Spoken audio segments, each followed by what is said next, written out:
कलयुग कथा के इस एपिसोड में आज हम आपको गुरु गोरखनाथ और दो कबूतर की कथा बताने जा रहे हैं। दर्शकों, आपको ये जानकर खुशी होगी कि भारतवर्ष ही वो पवित्र भूमि है जहां इस कलयुग में भी दो महान संतों ने जन्म लिया और वो दो संत थे आदि शंकराचार्य और गुरु गोरखनाथ। ऐसा माना जाता है कि इन दोनों के कारण ही धर्म और संस्कृति का पुनरुत्थान हुआ है और इसके अलावा ये भी माना जाता है कि गुरु गोरखनाथ ने ही नाथ संप्रदाय को संगठित करने का काम किया था।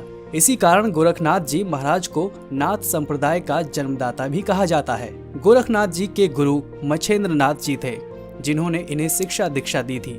ऐसा माना जाता है कि गोरखनाथ जी का जन्म गोबर के ढेर से हुआ था, इसलिए इनका नाम गोरखनाथ पड़ा। गुरु गोरखनाथ के वैसे तो कई शिष्य थे, लेकिन उनका सबसे प्रिय शिष्य ओघरनाथ हुआ करता था, जो अपने गुरु से हमेशा कोई न कोई सवाल करता रहता था और गोरखनाथ जी उसे किसी कथा और कहानी के जरिए उसके सवालों का उत्तर दिया करते थे।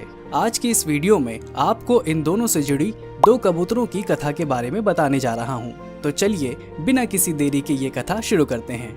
नमस्कार दर्शकों, द डिवाइन टेल्स पर आपका स्वागत है। कथा के अनुसार एक बार गुरु गोरखनाथ अपने शिष्यों के साथ एक जंगल से होकर गुजर रहे थे। उस दिन कड़ी धूप की वजह से गर्मी भी काफी ज्यादा थी, जिस वजह से कुछ दूर चलने के बाद गुरु गोरखनाथ जी ने अपने शिष्यों से कहा कि आओ इस पेड़ के नीचे बैठकर कुछ देर आराम कर लेते हैं, फिर आगे की यात्रा शुरू करेंगे। गुरु का आदेश पाते ही सभी शिष्य उसी पेड़ के नीचे आराम करने लगे। अभी आराम किए हुए कुछ देर ही हुआ था कि उनके सबसे प्रिय शिष्य ओघरनाथ ने उनसे कहा, गुरुदेव, हम सभी को दो कबूतरों की कथा सुनाइए जिसमें प्रेम के कारण पूरा परिवार नष्ट हो गया था। तब गुरु गोरखनाथ जी ने कहा, ओघरनाथ, अगर तुम्हारी यही इच्छा है तो चलो मैं सुनाता हूँ। फिर गोरखनाथ जी ने कथा कहना शुरू किया। पौराणिक समय में एक जंगल में एक पेड़ पर दो बहुत ही सुंदर कबूतर एवं कबूतरी घोंसला बनाकर रहा करते थे। दोनों एक दूसरे से काफी प्रेम किया करते थे। उस कबूतर और कबूतरी में इतना प्यार था कि एक दूसरे की इच्छा पूर्ति के लिए वे दोनों कोई भी कष्ट उठाने से नहीं डरते थे। इसी तरह समय के साथ साथ दोनों में प्यार बढ़ता गया और फिर शुभ समय आने पर कबूतरी ने 2 अंडे दिए। उसके बाद अंडों की वो दोनों ही बड़े प्यार से देखभाल करने लगे और फिर कुछ दिन बाद उन अंडों से 2 बड़े ही प्यारे बच्चे निकले। ये देखकर कबूतर और कबूतरी का चेहरा खिल उठा। उन दोनों को ऐसा लग रहा था कि मानो दुनिया की सबसे बड़ी खुशी मिल गई हो। परंतु कुछ दिन बाद ही उनकी इन खुशियों को ग्रहण लग गया। एक दिन की बात है, रोज की तरह कबूतर और कबूतरी सुबह के समय अपने बच्चों को घोंसले में छोड़कर दाना चुगने निकल गए। उस दिन दोपहर के समय उस जंगल में एक शिकारी आ गया। वो सुबह से ही शिकार की तलाश में था, परंतु उसे अभी कुछ भी हाथ नहीं लगा था। ये सोचकर वो दुखी हो गया और एक पेड़ के नीचे बैठ गया। फिर अपने मन में सोचने लगा कि आज सुबह से मैं जंगल में यूं ही घूम रहा हूँ और भूख के मारे मेरी जान निकल रही है और उधर बच्चे भी भूख से घर पर तड़प रहे होंगे, मेरे आने की राह देख रहे होंगे। इस तरह कुछ और समय बीत गया और अब शाम होने वाली थी कि तभी उसकी नजर उस घोंसले पर गई जहां कबूतर के दोनों बच्चे बैठे हुए थे।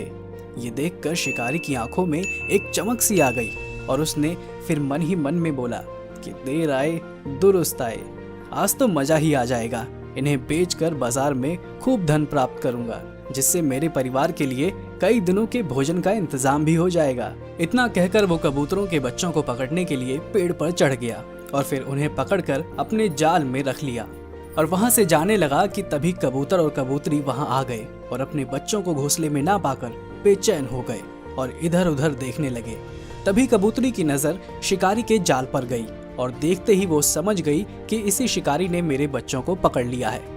फिर कबूतरी शिकारी के पास गई और बोली, अरे छोड़ दो मेरे मासूम बच्चों को, इन दोनों ने तुम्हारा क्या बिगाड़ा है।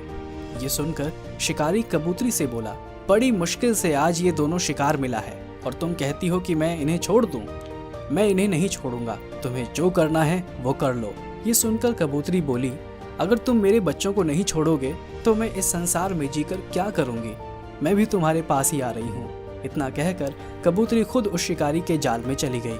उधर जब कबूतर ने देखा कि पहले उसके दोनों बच्चे और अब कबूतरी भी शिकारी की कैद में है, तो भला मैं अकेला जिंदा रहकर क्या करूंगा। यही सोचकर उसने भी शिकारी से कहा कि रुको, मैं भी तुम्हारे पास आ रहा हूँ। इस तरह जहां एक तरफ पूरे परिवार ने आपसी प्रेम के कारण मृत्यु को गले लगा लिया, वहीं शिकारी ने उन चारों कबूतरों को बाजार में बेचकर खूब सारा धन कमाया। अर्थ कथा के इस माध्यम से गुरु गोरखनाथ ने हमें यह समझाने की कोशिश की है कि इस मृत्यु लोक में हर प्राणी को उतना ही मिलता है जितना उसके भाग्य में लिखा होता है, और प्रेम से बड़ा कोई धन नहीं है। तो दर्शकों, कलयुग की कथा के इस एपिसोड में फिलहाल इतना ही। अगर कथा पसंद आई हो तो ज्यादा से ज्यादा लाइक करें, शेयर करें, और साथ ही ऐसी और भी कथाओं के बारे में जानने के लिए हमारे चैनल को सब्सक्राइब कर लें। फिलहाल इस वीडियो में इतना ही। हमें इजाजत दें। आपका बहुत बहुत शुक्रिया।